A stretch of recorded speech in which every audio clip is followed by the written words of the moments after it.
And welcome to the original Loretta Brown Show, radio to open the heart, heal the soul, and awaken the consciousness. Good morning, everybody. Mr. Nathan, how are you this morning? I'm doing excellent. Good morning to you, Loretta. Nice to be with you again. Probably the last time It for a little is. bit. Benny doesn't take much vacations, but it's nice to be here and be with you to fill in. Yeah.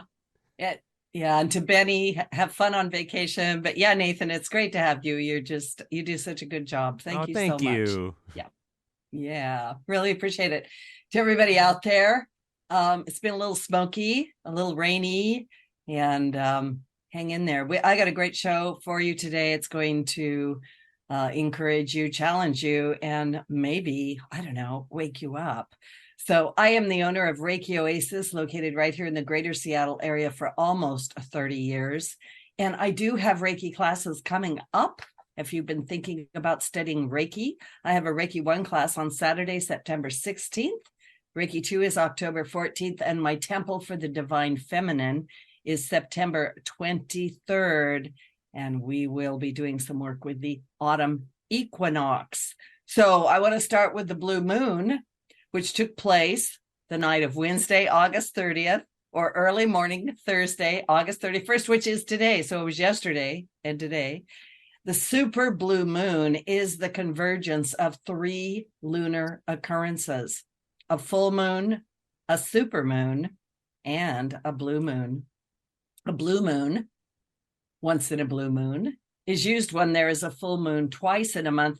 And the next super blue moon will not take place until January 2037. 2037. Mark that on your calendar. So this is a big event. Full moons are illuminators. And this one has a whole lot of other stuff going on. It is in the watery sign of Pisces, which is about dreams, fantasy, the subconscious. And the energy typically encourages us to break free from self-imposed limitations and release deeply held beliefs about ourselves or the world, or old fears that are preventing us from moving forward and manifesting the higher timeline we each deserve. It is an empowering and hopeful moon, and it is the last big energetic push we will be experiencing as we move into the equinox energies of September 21st.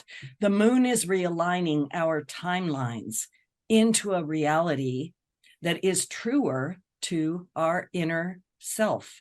Don't be surprised if you feel like changing course in some aspects of your life by next week. Some of you are already feeling it. We navigate new waters as we enter September, both personally and collectively. Expect change and awakening. Saturn, the master teacher planet and the planet of having to be realistic, is very strong with this full moon. It absolutely demands that we assess, access, address, and face things head on.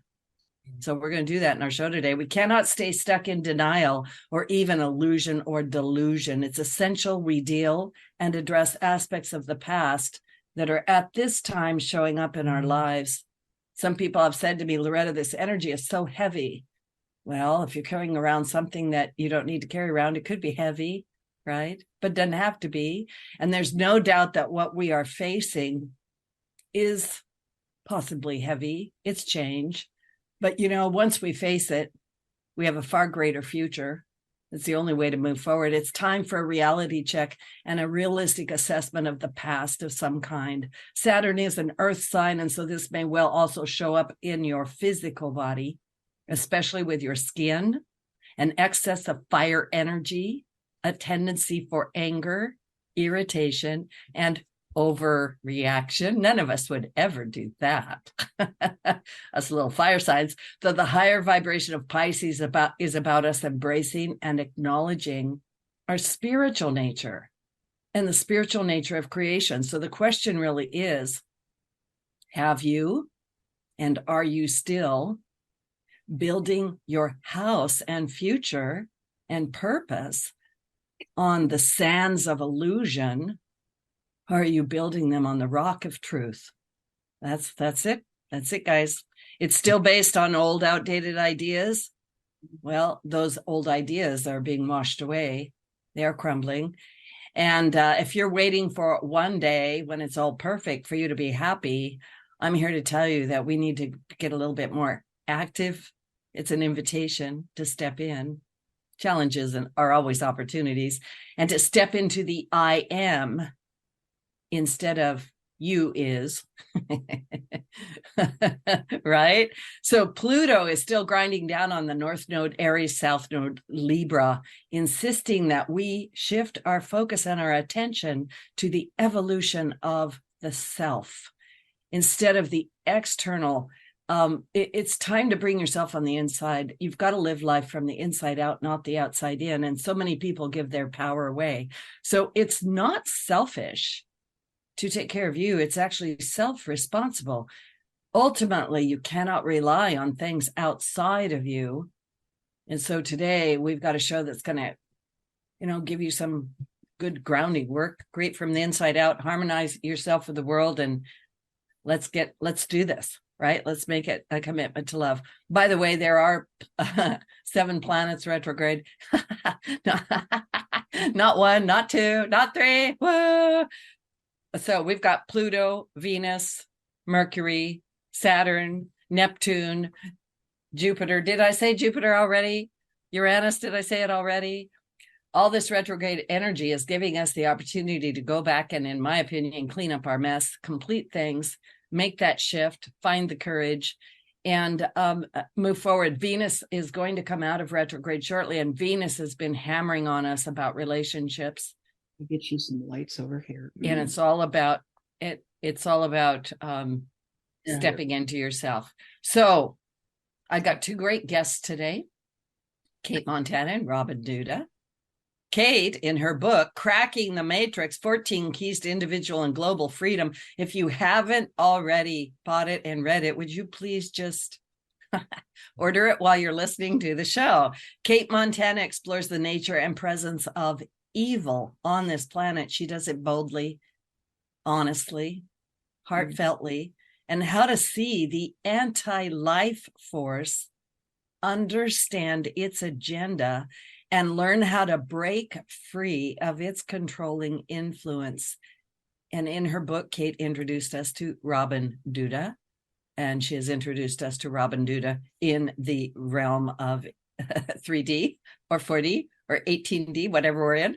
Robin Duda is a minister of soul alchemy and the co-founder and spiritual director of the Sustainable Love Transformation and Training Center in Santa Fe, New Mexico. Robin's natural gifts were dramatically enhanced in 1990 by a powerful near-death experience.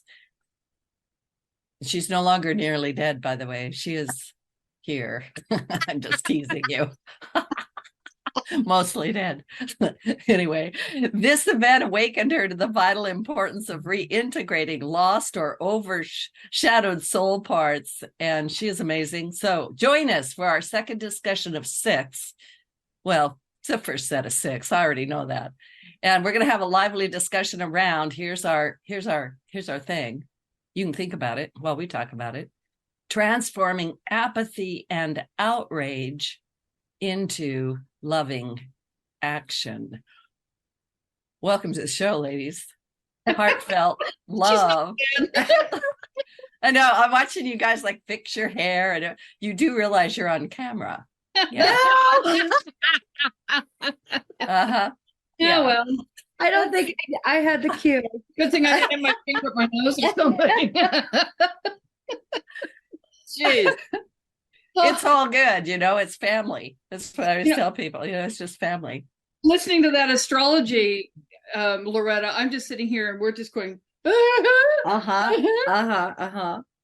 So you could not be on in a more timely manner. There is a divine hand in all of this. And man, we are here. And I think our talk is so timely, transforming apathy and outrage into loving action. So I kind of want to jump right in. I want to start with and Cate, your home is on Maui. Yeah. And you're not in Maui. And I would like to just start right there. Let's jump in the fire, shall we? Yeah, no kidding. Yeah. And I just, I'm in touch with a lot of people on Maui, most of whom have been there for 30, 40 years, who are deeply tapped into the Kanaka, the Hawaiian culture, and, know what's going on, via what we call the coconut wireless. And certainly it's not the stories that I'm getting from my friends are nothing to do with what's being presented on mainstream media. And quite frankly, this morning, an hour ago, I just received a text that has just really upset me. There are more than 2,000 children missing and dead. That is, and so mainstream media is like, 119 people killed in a tragic fire. And it's such malarkey. And, there's people aren't being allowed in. There's roadblocks. There's armed guards, guarding the ruins so that nobody can go in and take pictures of whatever evidence is left. All of the fact that the exits to Lahaina were blocked. There were roadblocks, and so people died in their cars trying to get out of the town. And it's all videos and pictures and first person testimony. So the horror of it is so real in me. And I've been so pushed emotionally and physically. I've been traveling for the last month. I missed the whole thing physically, but I'm getting it psychically, emotionally, and every other way. And, everything in me right now, just, I want to go home. I want to go home to Mama Maui and let her take care of me. And I don't know where my home is. I don't know how my home is. I feel the need to take care of her, the Aina, and her people. And so, this whole give and take is just like, oh my God, how do I show up? And I can just be, all I can do is show up and be real and feel this and just go, oh my God, is why I wrote the book, Cracking the Matrix. There's such a dissonance between what we've been taught and the pretty picture or the not so pretty picture of life, the stress-filled, competitive nature of life that we've been raised in. But the story we've been raised in is just a story. It's got nothing to do with what's real. And I keep having this re-shown to me over and over and over every time I start to get complacent, like, oh well, okay, it's Jupiter in Aries, and and to try to find a rest space right now, I'm not finding it. So what I've been learning with this blessed being beside me, Robin, 40 years of spiritual teachings have taught me to get out of my body where it's safe and get out there somewhere to God and be in the light and be happy all the time. And now I'm finding with this work in the whole last year since I wrote the book that it's down and in, and it's in my body, and it's grounding every aspect of my being, my multidimensional nature, my emotional, my mental, my physical, my spiritual being in this vessel, which is, we keep talking about oneness. So, and that's the only safe place. And to feel everything, to frickin' feel everything is like, oh God, do I have to? Well, it shows I'm alive. So I'm far from apathy. I've been through rage. And so, and it's all okay. And to be okay with all of it is is a huge part of everybody's journey right now. First of all, I just want to pause for a moment and just breathe with you and Robin and everyone listening. Maybe just exhale a little bit, center, pull in a little bit, ground. This is so to the point. It's so to the point. And this event in Lahaina and Maui is close to home for me. My daughter lives in Hawaii, and everyone that I talk to, it has affected us. So many people have visited there. It is a sacred place for the Hawaiians. And there's something, we are talking about this, but it's like there's something happening where again and again and again here in Washington State, we have fires over in Medical Lake is burned to the ground basically. And We've got fires up in Canada. My friends in South Africa is on fire, right? Places in Europe are on fire. And I feel like inside myself, I'm on fire. Mm-hmm. So thank you for your courage, your honesty, your vulnerability, and your willingness to, as we say, remove the barrier between you and the listening audience and invite us in. I really mean it. So let's take a moment. What can we do?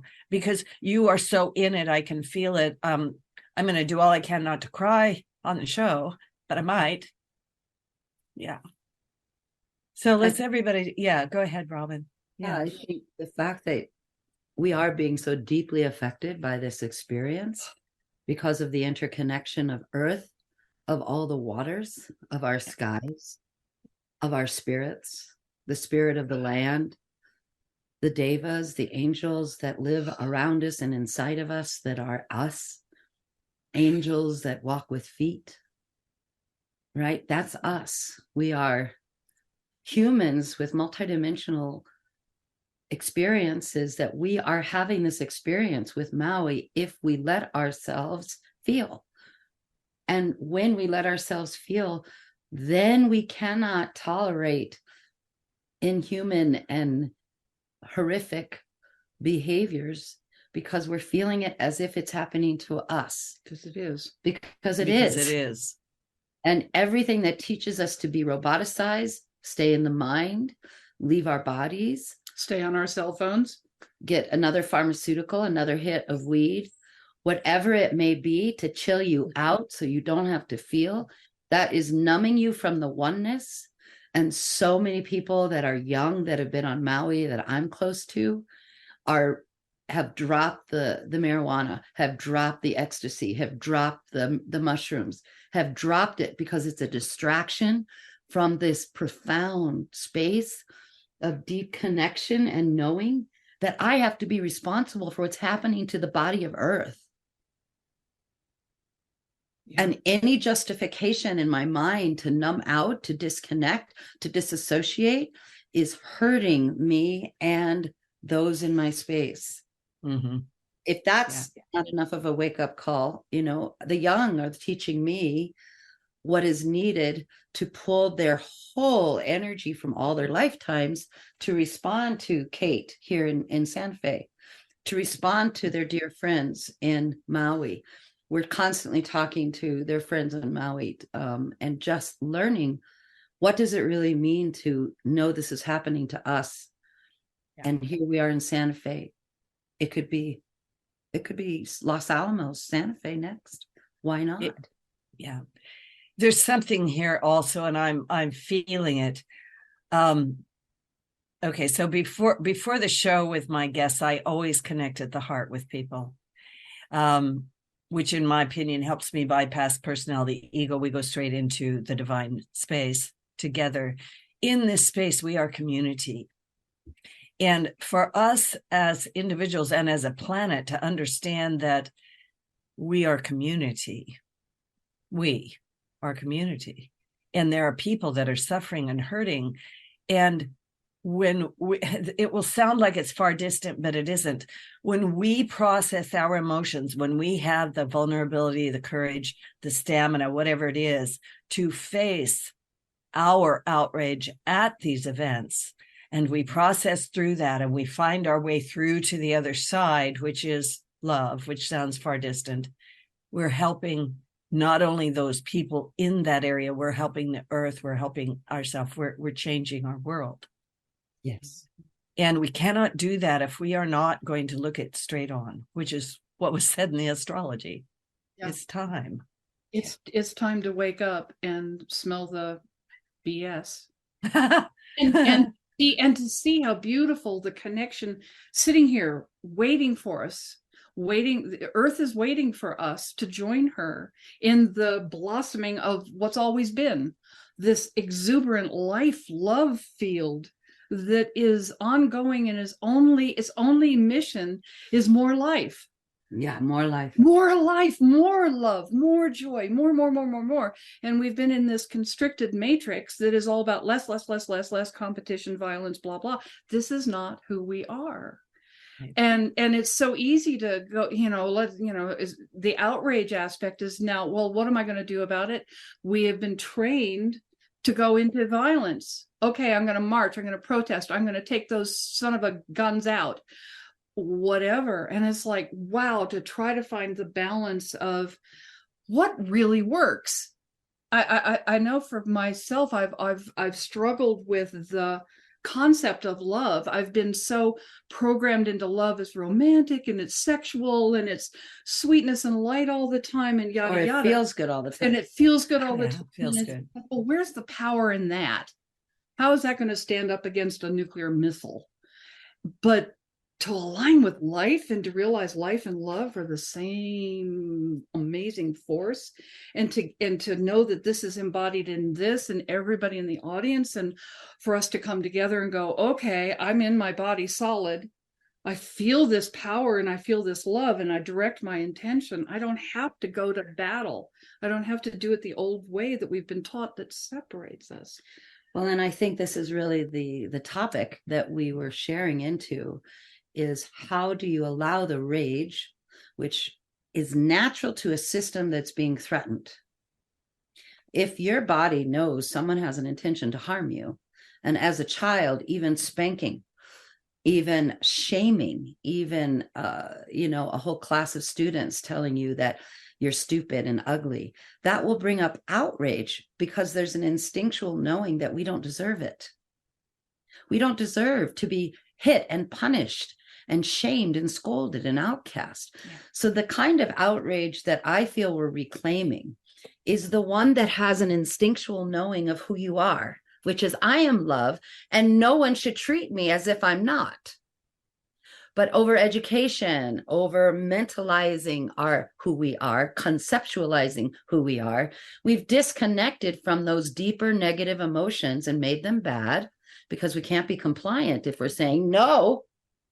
And here we are, these beautiful beings that know what we need, being told over and over, no, you're a bad boy, you're a bad girl, if you are saying no to something. If your body is communicating that you don't like to eat beets and you're forced to eat beets, you're going to be pissed. And we have been conditioned out of our natural response to life. Mm-hmm. And in that conditioning, we think we're bad if anger rises. Yeah. We think something is wrong with us. We're unworthy, and we're shamed and made into an outcast, or however it has played out in an individual's journey. Mm-hmm.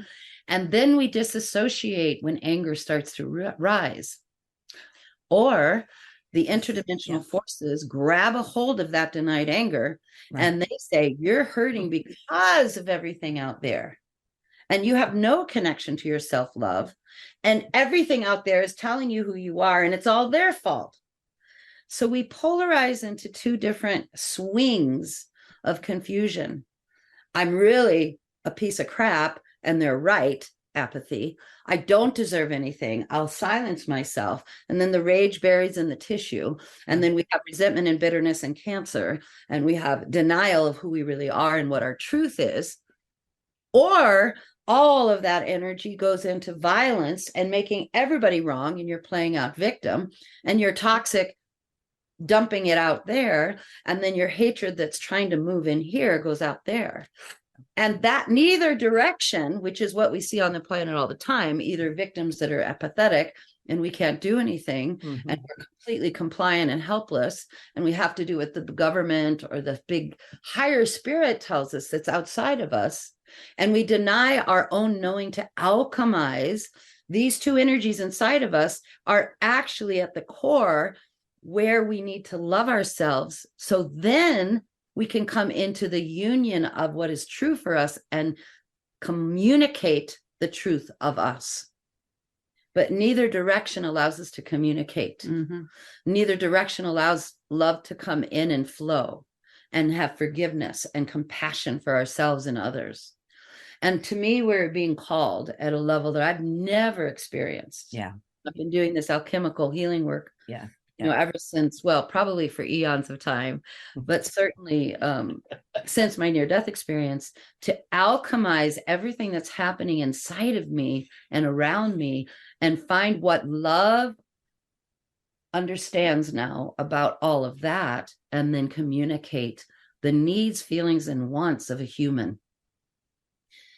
And I could go on, but that's what's grounding that exactly is what's going to give me the grounded knowingness and the space to take action, not against, but action for life. For life.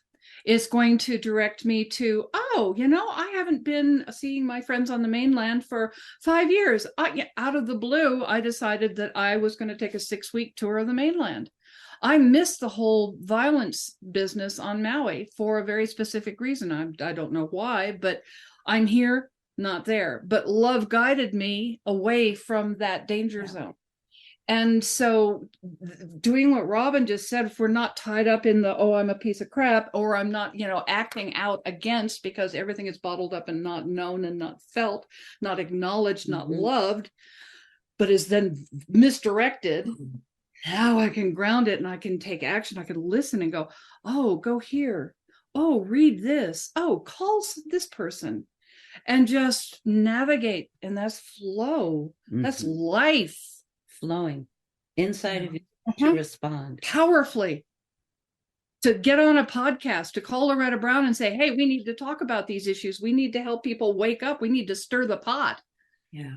And if your gift is to have to perhaps to organize people, you're an educator, you're an inspirer, Loretta. We are educators and inspirers, but we're also here to help people trust themselves, to say, yes, what action is correct for you.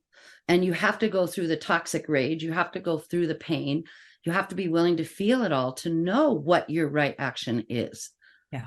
Because there's some that need to go to Maui and help people organize and come together with all the resources they have and to unify there and to find right response to what's happening. And if you are that kind of person that knows that's what your call is, then it's time to take action. But if you do that action, or in your environment, or in wherever the fires are, wherever you're being called, if you do that action with the need to make someone wrong, to blame someone, or to hang someone up by the neck, you're going to be used to perpetuate the separation forces.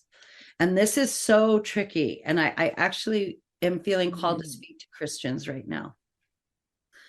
And not because of any particular reason, but because I am in my heart feeling their absolute capacity to love others and take care of others. And yet what I'm watching is there's this separation of right and wrong, that red and blue. Yeah, that we have, gosh, here we go, Democrat, Republican. And we have to end that right, wrong into the place of loving action for humanity.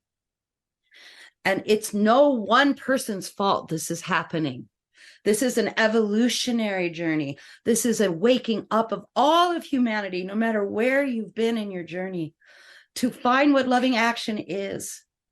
And I'm so weary of whether it's political, sexual, gender-based, whatever it is. I am so weary of it because there's no power there. And it's deliberate. And it's deliberate. Divide and conquer. How ancient a platform and strategy is that? And I'm not saying that's just Christians that are struggling with this. Everyone I've ever met that's been hurt deeply, collectively. Everybody. Yeah. And I've had so many Indigenous clients and dear friends. Yeah. I mean, I have scoped this territory with every part of my being to recognize we've all been suppressed and oppressed. And we have to recognize that in order to unify, and that no one tribe or people are more evil than another. Or more wounded. Are more wounded. Or more wounded. Saviors. Or more entitled. It's all got to be cleaned up.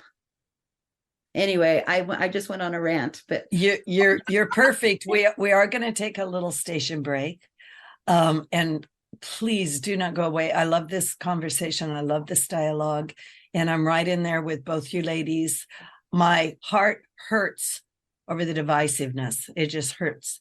And so this is Loretta Brown, my guest today, Cate Montana, Robin Duda. And we're talking about transforming apathy and outrage into loving action. So please don't go away. More lively discussion when we get back.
Welcome back to the original Loretta Brown Show with my guests, Cate Montana and Robin Duda. We are talking about transforming apathy and outrage into loving action. I want to remind you these shows are archived at the KKNW 1150 AM archives for the original Loretta Brown Show. You can download it and listen to it over and over again, as well as hundreds, if not thousands of other shows.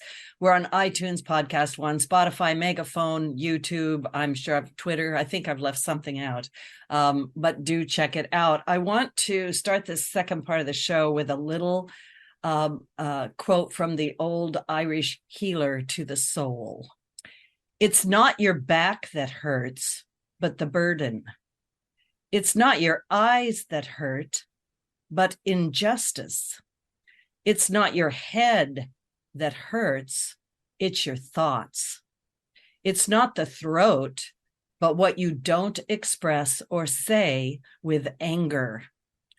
It's not the stomach that hurts, but what the soul does not digest. It's not the liver that hurts, it's the anger. It's not your heart that hurts, but love. And it is love itself that contains the most powerful medicine. So there you go. Tingles, tingles. Wow. Yeah, it's there, isn't it? It's right. It's always been here. Always. It's so. How do we love the unlovable in ourselves and others? How do we love the unlovable? I had a whole podcast on that. Did you? Show. I did a one-woman show called Loving the Unlovable when I was 50. And it was... That was last year. Yeah. Oh, yeah, right. Wow. I love that you asked that question. Shall I just jump in, or do you want to? Yes. Well, I probably would be better if I say, and then you can counter what I say, because what comes up for me immediately is, why the hell do I have to love the unlovable? Mm-hmm. Who made that rule? Doesn't mean I have to battle it. It doesn't mean I have to demean it. It doesn't mean I have to judge it, but I don't have to love it. What is that? Oh, I totally can have a conversation here. Take it away. Well, the understanding the nature of wounding is the key here. Many of us think that if we are in a state of wound and we're vibrating unworthiness, and then we act out from that place with jealousy or blame, when we misbehave, so to speak, from our deep hurt, that it's because we're a bad person, right? We get that label going. It's because we have so much shadow that we, are really terrible people. And there are folks that absolutely identify with being terrible people and are good with it. And there are some in humanity that are doing that. There's a whole other understanding that has been rising out of my work with deep, deep trauma, with satanic ritual abuse, with people that were abducted by the governmental forces, by folks trained to be assassins. I'm blessed with those deep experiences. I didn't understand any of what I'm going to share with you until I worked with folks and asked, how does love heal this? And I would pray and I would ask and I would let the person's own love, that was that tiny little spark, show me what needed to happen in their system for this to resolve. So there's two different things that happen in someone's body when they have an experience of being traumatized. There's the part of their body and psyche that agrees they must be a piece of shit. Who and why would anybody whack me across my face, rape me, or hurt me unless there's something terribly wrong with me? There's just this deep part of us that goes, I must be at fault here. Why would God let that happen? Or why would God let that happen? Or I must be a sinner, or however that is. There's so many stories we tell ourselves. Now, psychologists talk about that in so many terms, but I'm just going to speak about it as an imprint. And then there's the entities that are spiritual forces that want us to believe we're a piece of crap, because that gives them permission to ride into our system and feed off of our light.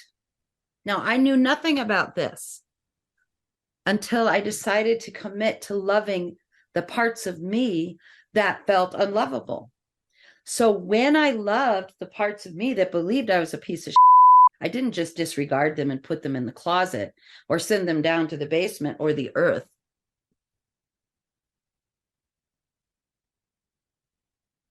Whoops.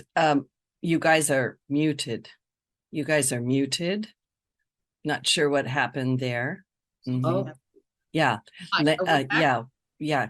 Yeah. Oh, okay. Yeah. Where did Okay. Go back to? Are you back? Okay. I guess so. Yes. When the two energies, I hope this is where we can go. When the two separate energies show themselves, which is the self-identifying with I'm a piece of crap, which is in our emotional body, our mental body, physical body, and even in our spirit. And then there's an energy that attached to us that is keeping that going. So that energy leaves when we go into healing and loving the part of us that's been hurt so deeply. And when that energy leaves, then we are left with the repair of the parts of us that feel unlovable. Okay. And then our body heals, diseases leave, our spirit clears of attachments. But if we reject any part of our feeling body, mental body, any part of our soul, our spirit that's vibrating that it feels unworthy, we can't bring our eternal love and earth's love to that energy that's in us, which we could call the shadow. So these two different parts can go. One that's not us, which is the entities that want us to separate, and the other that is in our own field that we're here to transmute. Our responsibility is to transmute whatever denies love inside of ourselves and to kick out what is not us. To me, that's our job here. And when we do that, we can help others do that just by our presence. That is so interesting, because you went right to, when Loretta asked that question, how do you love the unlovable?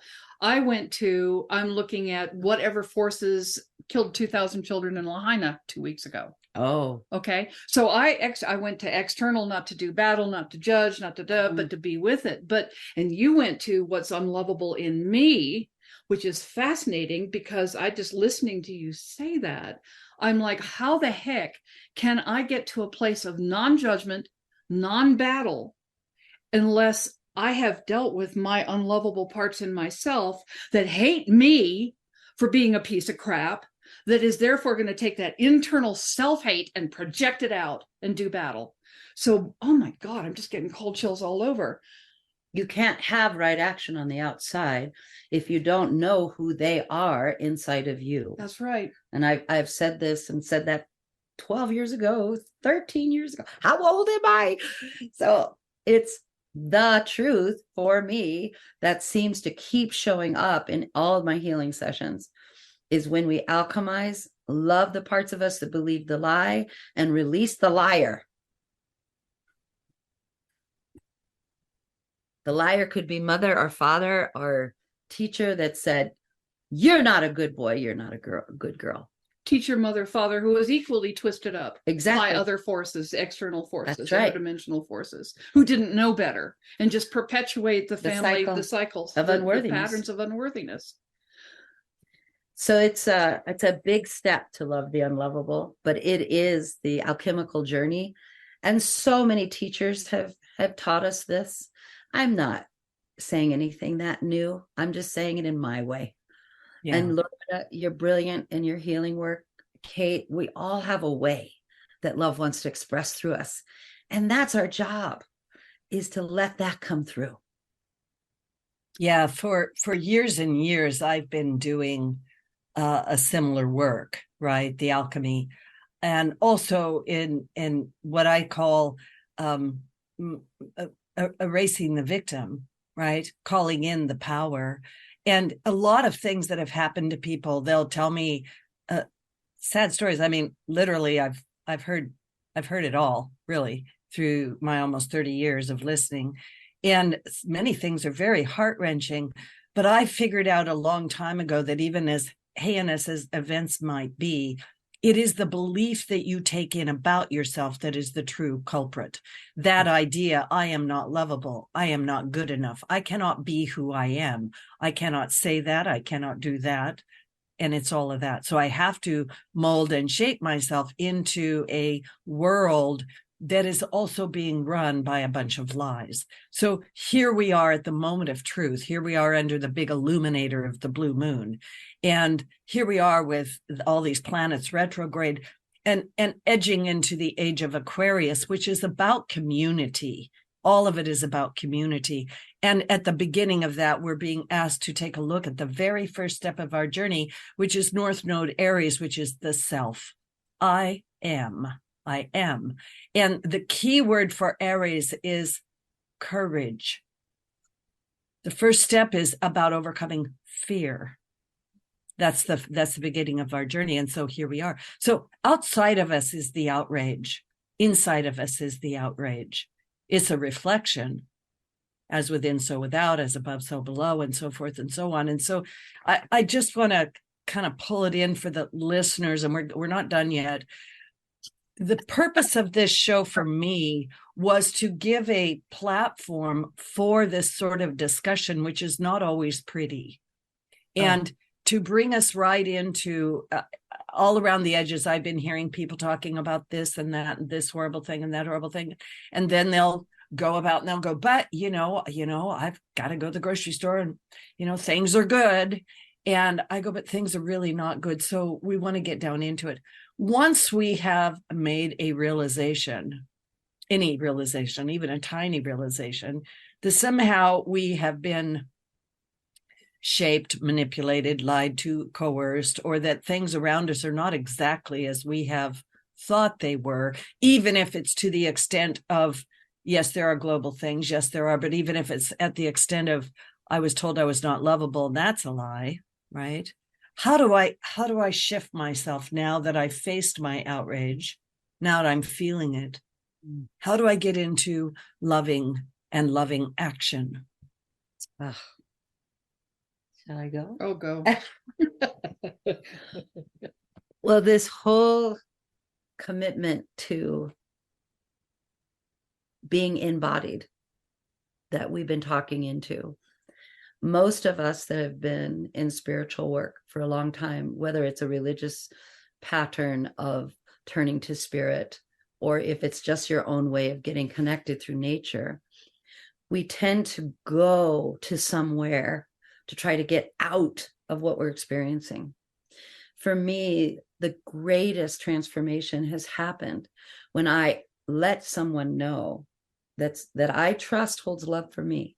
And that is sometimes is, I've had 6 practitioners work with me at once. I've had healing teams.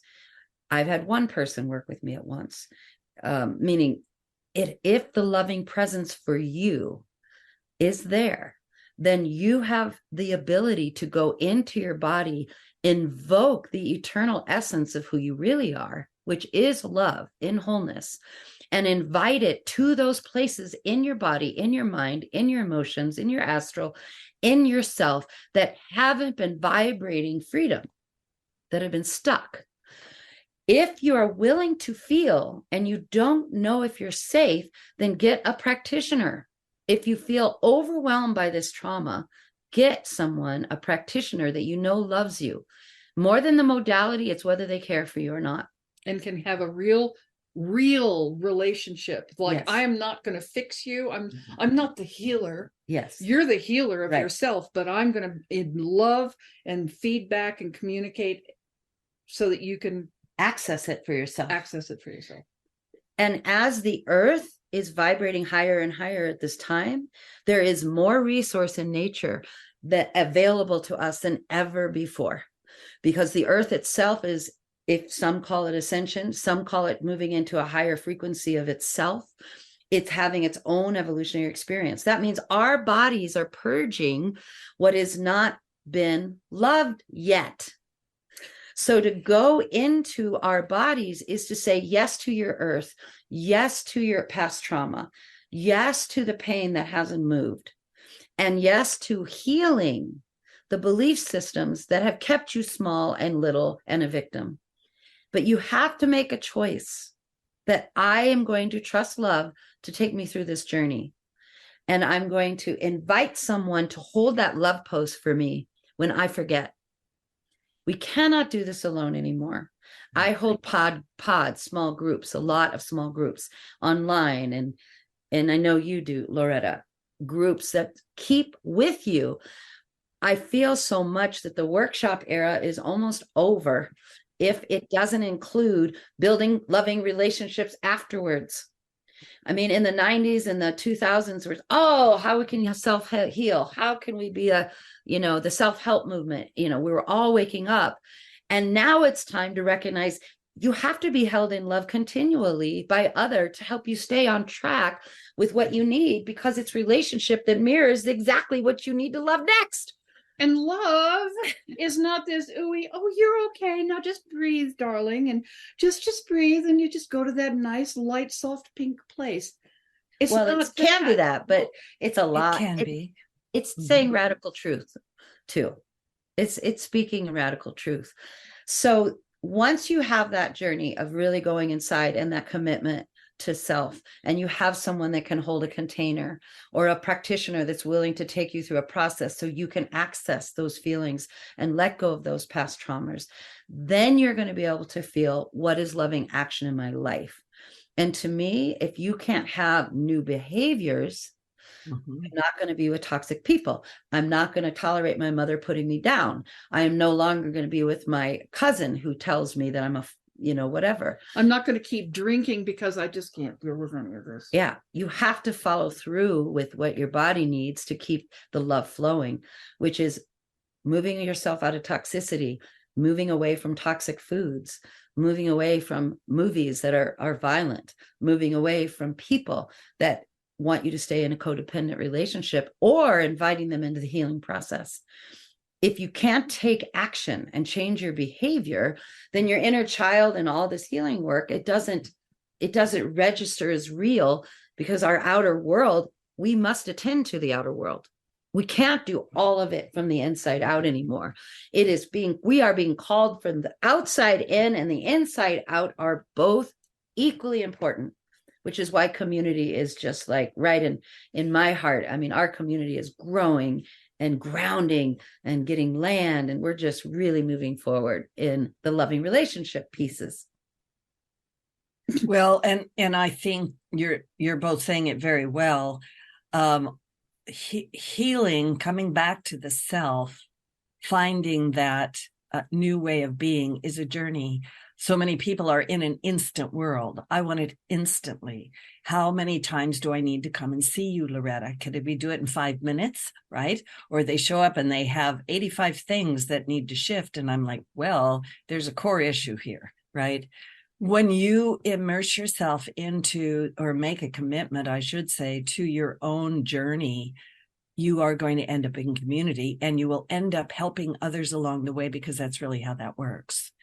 And when you fall, they help you up. And by the way, I'm going to say this because I've done this work forever, and I know you ladies will agree. We are never done with this work. We're never done. And there are times when I'm the person, quote unquote, in charge or whatever, but I have my own stuff too. And the people that hang out with me recognize that, because I'm honest about it, and they can help me just like I can help them. And that's the way we move forward here. Yeah. Absolutely. That's so real, so authentic. I mean, that I could come on your show and cry and just be where I'm at instead of, Loretta, I'm fine. You know, it's like, no, I'm not fine. Right. And you're fine with not being fine. And I'm fine. And I am fine with not being fine. It's so amazing. I'm finding myself in this fluidity. Everything is speeding up and going so fast. Yes, really. And it's fast. like, if I'm not fully in my body and allowing all of this to just move through me, I'm cooked. Yeah. Yeah. If you can't let the river flow, you will become a huge dam. Yeah, exactly. You get the static that. point in the dam. Listen to that word. Wow. What gets dammed up? And what becomes damned? And what becomes free? Yeah. What becomes free? What flows? So we're coming very close to the end of the show. We have a few minutes left here. First of all, before we run out of time, okay, I would like each of you to let the listening audience know where they can find out more information about you. And then I would like you each to think about what is your message for the listening audience today? Okay. I don't care who goes first. Okay. Cate Montana, Cate with a C, catemontana.com. I've got a really great Substack column going. It's cmontana.substack.com. I don't even bother with social media anymore. It's so hyped up. It's so moderated. It's so whatever. So those are the two best places to find me. And all my books are on Amazon. Beautiful. And I am sustainablelove.com. And you'll go to our website and you can leave messages or reach out to me through info@sustainablelove.com or robin@sustainablelove.com. ROBIN. Oh, thank you. Yes. You're welcome. So what do you really want to say to the listening audience? What is your message, your encouragement, your superpower? What do you want to say? Don't shut down anything. Find a loving space in nature with other that you are allowed to let it all move like the river. Yeah. We're on the same river. Yeah. Go with it sounds so trite, but don't be afraid. Don't be afraid of whatever comes up, because I'm learning that all the crap that comes up is love is coming through me, and anything that is not love is what's coming out as a result. So all the irritation, jealousy, anger, rage, whatever, projection, that's all of the negative stuff leaving me as love penetrates me more and more, and I absorb more and more and embody it more and more. So what comes up is coming out. And be radically honest in your life, especially with yourself. Beautiful message. I want to say to everybody listening, I'm going to encourage you to be brave, to be courageous, Mhm. to step into who you know yourself to be. Your heart is tugging at you, isn't it? As you listen to this show, some people may have ran away. Some people are really deep in it. Some people are like, that's me. There is a call to action right now across the face of our planet. Our great mother wants to love with us. She wants us back, and she is calling us. I encourage everybody to go outside in your bare feet and run around on the earth today, roll in it like a puppy.